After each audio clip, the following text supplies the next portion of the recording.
two Fuji medium format film cameras. Very much alike, but still very different. Which one of these cameras suits your photography style? Hi, my name is Marty, and I have here before me two Fuji medium format film cameras, produced from 1983 to the early 2000s. And I believe these two models in particular represent the opposite ends of the Fuji 645 medium format film camera. The 645 refers to the 6 by 4.5 centimeters of the film image area, which is the smallest of the medium format sizes, but still produces an image almost 3.5 times the size of a 35mm negative. It's an excellent value for shooting medium format film, especially as film prices are on the rise. Both of these are compact cameras where you would use a viewfinder for your composition, and they are primarily made of composite materials, synthetic resins and polymers, which make them lightweight, but perhaps not with the durability that a heavier metal camera would have.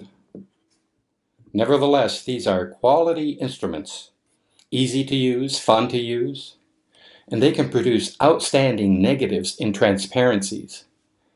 They are both very capable cameras. I'd like to compare the similarities, but especially the differences between these two film cameras, which not only represent the type of cameras that they are, but almost represent a philosophical choice in creating images with a film camera. Let's start out with this one. It's the Fuji GS645W.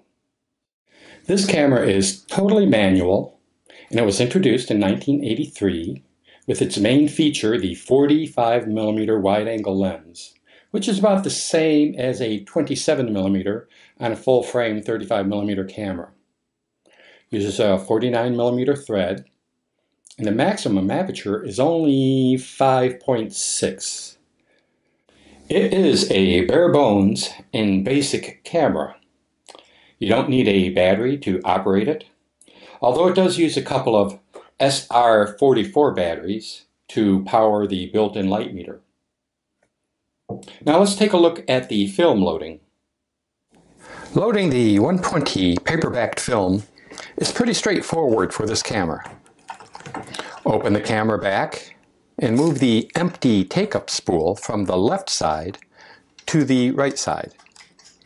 A little red button releases the spool lock. With the camera back open, it's always a good opportunity to dust off the inside of your camera. Take a new roll of 120 film and place it into the left side of the camera. Pulling the leader across to the take-up spool, and place that leading tab of paper into the slotted spool and advance the film. Adjusting the alignment and keeping just a little bit of tension on the film roll. Wind on the film roll until you see the arrow marks on the backing paper, and advance to the arrows on the camera. Close the camera back and lock. There's also a handy little slot to place a reminder as to what kind of film is being used in the camera. Advance the film lever a few times till it stops, and the exposure counter window will move from S to the number 1. This is your first frame of 15 exposures. The controls on the camera are all manual, starting with the 00 copal leaf shutter at the front of the lens, with speeds from 1 second to 1/500th of a second, and of course it can synchronize with the flash at any of these shutter speeds. Moving on to the f-stops, which are marked in yellow and have click stops from 5.6 to f22. Then to the scale focusing, which is done by estimating the distance in meters from infinity to 1 meter, and it has detente at 2 meters and 5 meters, making for quick and handy pre-focusing. The depth of field scale is especially useful for this camera because you could set the distance at 5 meters and your f-stop at f8, and everything will be in focus from infinity to just under 3 meters.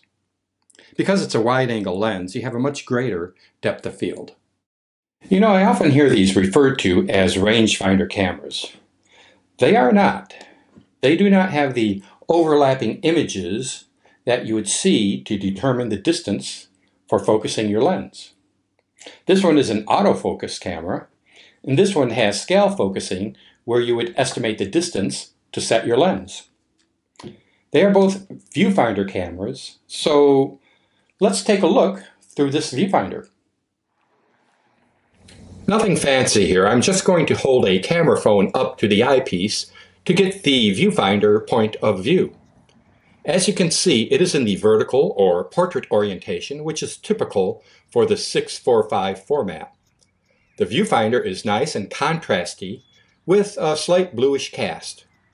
The framing lines are nice and bright. At the right side of the viewfinder, the LED plus and minus signs, which are used for the light meter, are difficult to see in this especially bright desert sunshine. In this average room lighting, the LED indicators are much easier to see in the viewfinder. So that's a brief overview of this camera, the Fuji 645 wide. Let's move on to this camera. It's the Fuji GA645Zi Professional. It's a beautifully designed camera. It was released in 1998, and it comes in the champagne color. It also comes in a black version. And this camera is just feature-laden.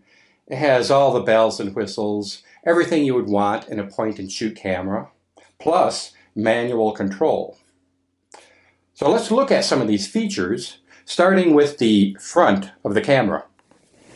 Starting at the left side, we have the shutter release button here. We have a red dot, which is a light indicating self-timer in use. Here's a window for the active autofocus, receiving light from the camera here. This is the passive autofocus window when there is enough ambient light for focusing. Here's the main viewfinder window.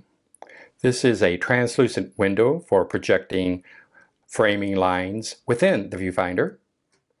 These two little windows are for the flash sensor and then the auto exposure metering window, which would be through here. If you were to use a filter on the lens, you would have to compensate accordingly since it's not through the lens metering. The lens is a Super EBC Fujinon, 55mm to 90mm, which on a full frame 35mm camera would be approximately 35mm to 60mm. So that's a short zoom range. The f-stops are f4.5 at the wide lens size. At the telephoto end, it would be 6.9 f-stop. And this little window is a sensor. If you leave the lens cap on, it will give you a warning to remove the lens cap before shooting. And for using a filter, the filter size is 49mm. Going around towards the back of the camera, we can see that there are a couple of strap lugs here for a camera strap, as well as a third point for a camera strap lug here, offering 3 points for camera orientation, vertical or horizontal, when carrying the camera with a strap. We have a button right here for the pop-up flash. See the pop-up flash. And next to the pop-up flash button is the self-timer. Above the viewfinder is an adjustment for adjusting the diopter within the viewfinder for eyeglass wearers. Here we have a hot shoe flash, as well as a connection for the flash right here. If you have an X-Sync port for a wired flash connection. Over here is the button for your zoom control. Up is zoom out. Down is zoom back in, wide angle. telephoto, wide angle, and around this end we can see a port for connecting a screw-in cable release. A nice handy feature to have. Moving to the top of the camera, we have some adjustments here. We have the exposure compensation button, which you would use in conjunction with the control wheel. And then the main mode selector switch, which you would press down to unlock. And your first selection could be the ISO, which you would use your control wheel with. Onto the pushing down, the off. And then the next would be the P program. A and AS, which I'll come back to. And then M for manual, where you can control the f-stop and the shutter speed. The main difference between the A and the AS is primarily when you're using it with the flash. The AS, you can use the flash at any shutter speed. If you're outside and you want to use a flash as a little fill-in, it could be exposing the background at 1/400th of a second with the flash. And when you're using in the A mode, your shutter speed is locked in at 1/45th of a second. So both of these are aperture control. The difference is when you're using it with the flash. A is locked in at 1/45th of a second. AS, you can use the flash at any shutter speed. Looking through the viewfinder of the Fuji Zi, the vertical orientation shows with the bright frame lines. At the left, you see the selected aperture and the shutter speed below that. On the right side, the focus distance is shown in meters, and in the viewfinder, the zoom lens is represented at the 4 increments of the 55 to 90 millimeter range. On the back of the camera is the LCD readout window, which has a little backlight illumination button right there. This gives you much of the data that also shows in the viewfinder window, such as the shutter speed and the aperture. This also shows the number of shots, exposures, the film speed. This is where you'd see your information on exposure compensation, plus a half, minus a half there. And this is where you would also set information such as your date, which can be imprinted on the film border. And I will be giving you more information about that. For film loading, the Fuji Zi is similar to the Fuji Wide, but it has motorized winding with an automatic film advance to the first frame. It has barcode detection for automatically setting the film ISO speed, or you can set the ISO manually. The LCD screen indicates the first frame of 16 exposures, unlike the 15 exposures you get on the Fuji Wide. Now this is where a little more care should be taken with loading film into this camera, because there is a flexible wire ribbon which sends information from the camera to the LCD screen on the back of the camera. And with continued flexing, this ribbon can fatigue and cause partial or complete fade out of the LCD screen. But I believe you can lessen the chance of this happening by, well, if you recall, when I was loading film into the Fuji Wide camera, I opened the back and I flung it open. Well, don't do it like that. Instead, be a little more gentle, open the back slowly and not all the way. I usually use a prop, something to hold the back so that it's not fully extended open. And right here is where that wire ribbon is, at the hinge of the camera's back. I can't guarantee that this procedure will prevent the LCD screen from fading, but at least for me on this camera, the LCD screen continues to function at 100%. Well, without a doubt, these are both very capable cameras. But let's do more comparisons between these two models. Let's compare price. In 1984 dollars, the price of a new Fuji GS645W was $419. Today on eBay, the camera sold price ranges from $450 to $575. For the GA645Zi in the year 1999 dollars, the price of a new camera was $1,889. On eBay, the sold price ranges from $1,600 for a fully functional mint copy to around $700 for a working model but without a functional LCD screen. Well, how about the sound? Well, the difference may be obvious, but let's compare. First, they're both on a wood table, so that may add some resonance to the sound, but it'll be equal for both. And let's start with the Fuji 645W wide.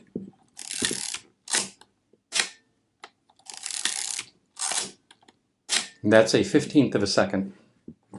The Fuji Zi, first we'll turn it on.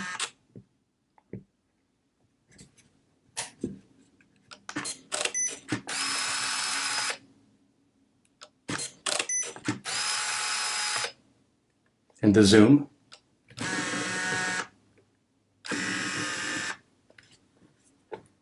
Well, those are the sounds these two cameras make.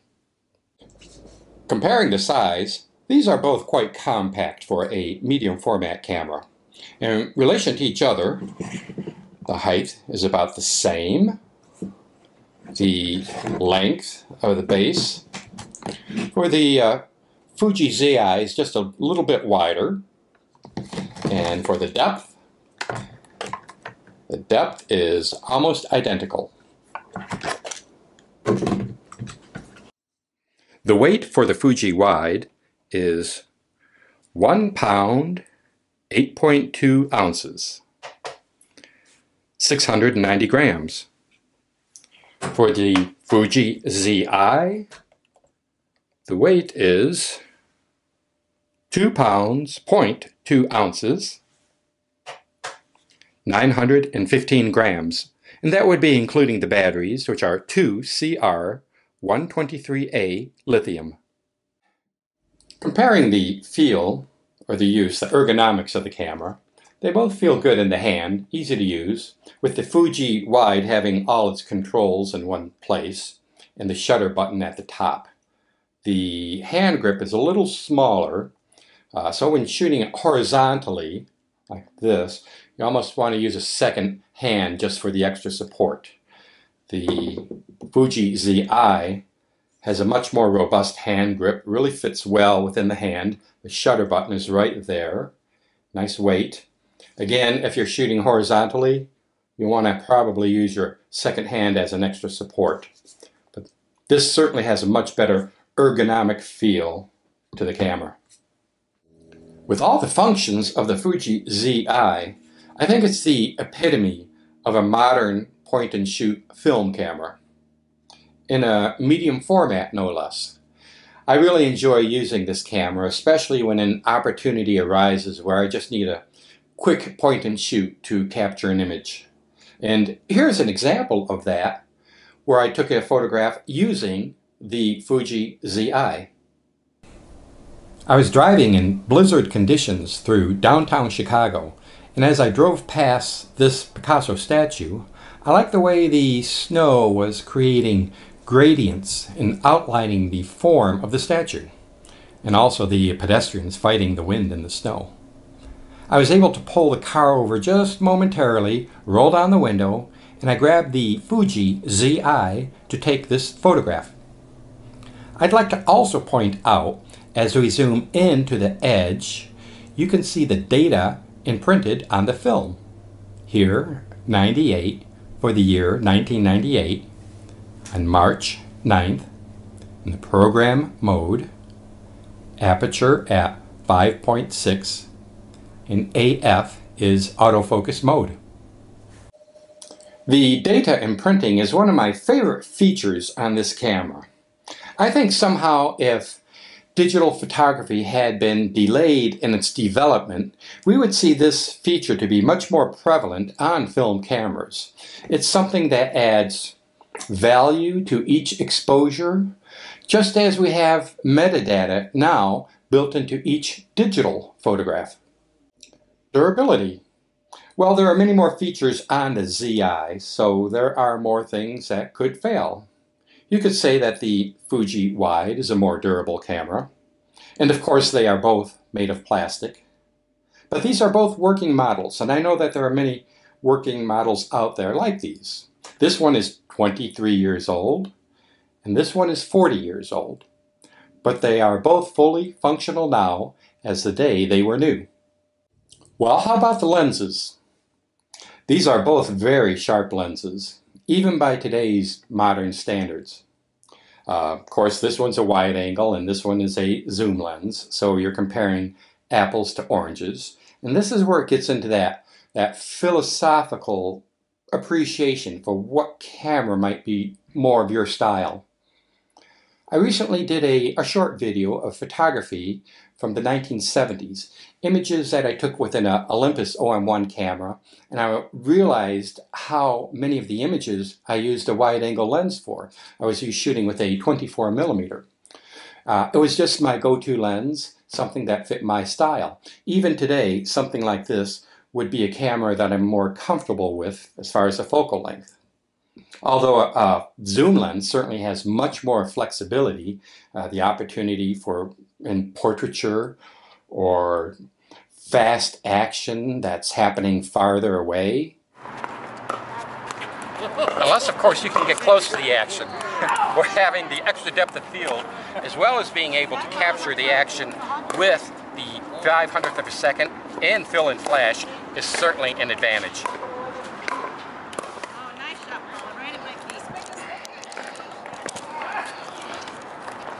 Photographing on the court with the Fuji wide was a lot of fun. I like the sharp 45mm lens and the extra croppability of the 6x4.5 medium format film. Now with the Fuji Zi, it's nice to have the flexibility of a zoom lens. Like with that photograph of the Picasso statue. This was the right lens perspective at the right moment to photograph an impressive Chicago landmark.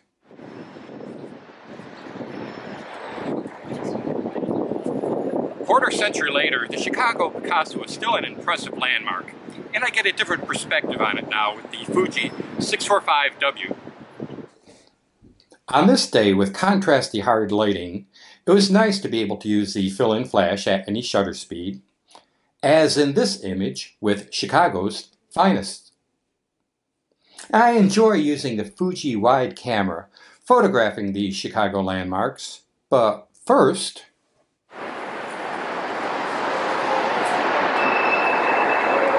to reload. I picked up a couple extra rolls of Tri-X film from Central Camera here in Chicago. Another famous landmark is Cloudgate, or the Chicago Bean, which is a popular spot for photographing reflections off of shiny surfaces. Looking at the underside of the Chicago Bean, the 45mm lens was especially suited to get the wide angle distorted view from under this landmark. There are more comparisons we can make, and we can go back and forth, but it's still a matter of how a photographer chooses to interact with the camera for creating an image. I hope you got something out of this video, and if you have a film camera, it's good to pick it up and use it once in a while. Keep it functional, because cameras like these will never be made again.